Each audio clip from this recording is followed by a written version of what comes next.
I'd like to thank you for leaving crazy person out of the description.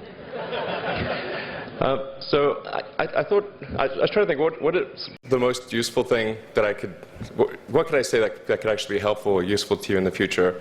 And I thought I'd perhaps tell the story of how I sort of came to be here. How did some of these things happen? And maybe there's some lessons there, because I often find myself wondering, how did this happen? So when I was young, I didn't really know what I was going to do when I got older. People kept asking me, but then eventually I thought that the idea of inventing things would be really cool. And the reason I thought that was because I read a quote from Arthur C. Clarke, which said that a sufficiently advanced technology is indistinguishable from magic, and that's really true. If you go back, say, 300 years, the things that we take for granted today would be you'd be burned at the stake for. Being able to fly, that's crazy. Being able to see over long distances, being able to communicate, having effectively with the internet a group mind of sorts, and having access to all the world's information instantly from almost anywhere on the earth. This is stuff that really would be magic, or would be considered magic in times past. In fact, I think it actually goes beyond that, because there are many things that we take for granted today that weren't even imagined in times past. They weren't even in the realm of magic. So it actually goes beyond that. So I thought, well, if I can do some of those things, basically if I can advance technology, then that's like magic, and that would be really cool. And I also had sort of a slight existential crisis, because I was trying to figure out what does it all mean? Like, what's the purpose of things?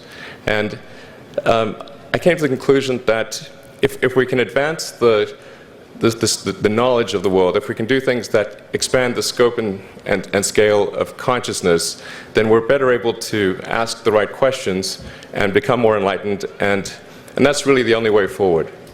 So I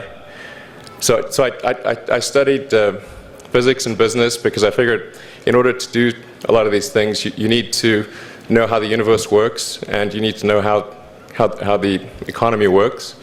And you also need to be able to bring a lot of people together to work with you to create something, because it's very difficult to do something as an individual if it's a significant technology. So I originally came out to California to try to figure out how to improve the energy density of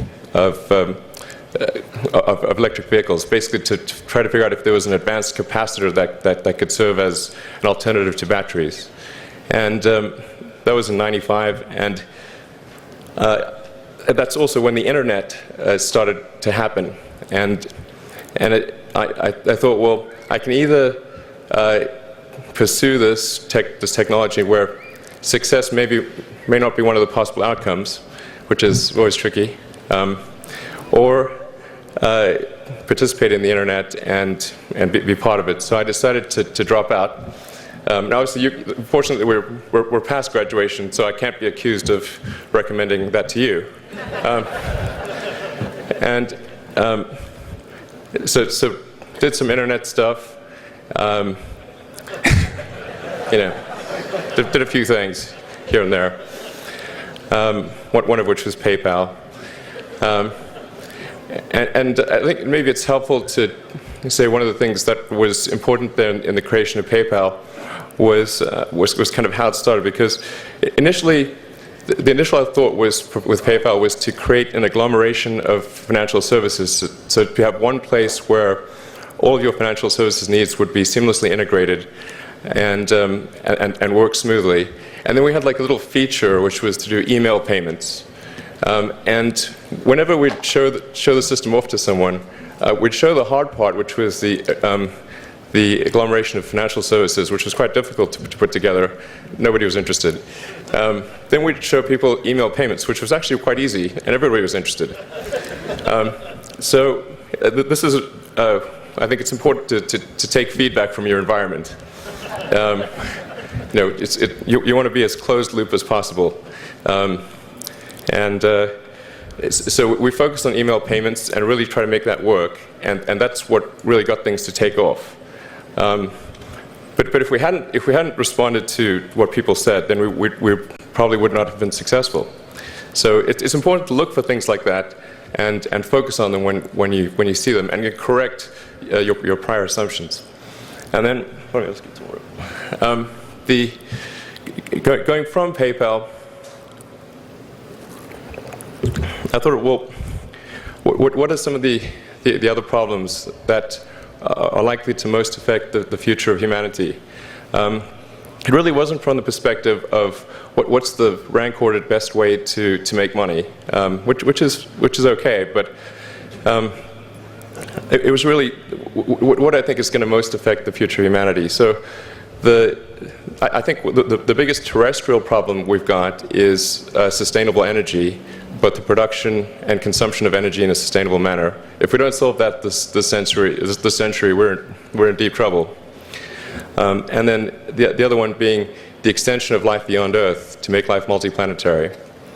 So that's the basis for the latter is the basis for SpaceX, and the former is the basis for Tesla and Solar City. And when I started SpaceX, initially I thought that, well, there's no way one could possibly start a rocket company. I wasn't that crazy. But then I thought, well, what is a way to increase NASA's budget? That was actually my initial goal.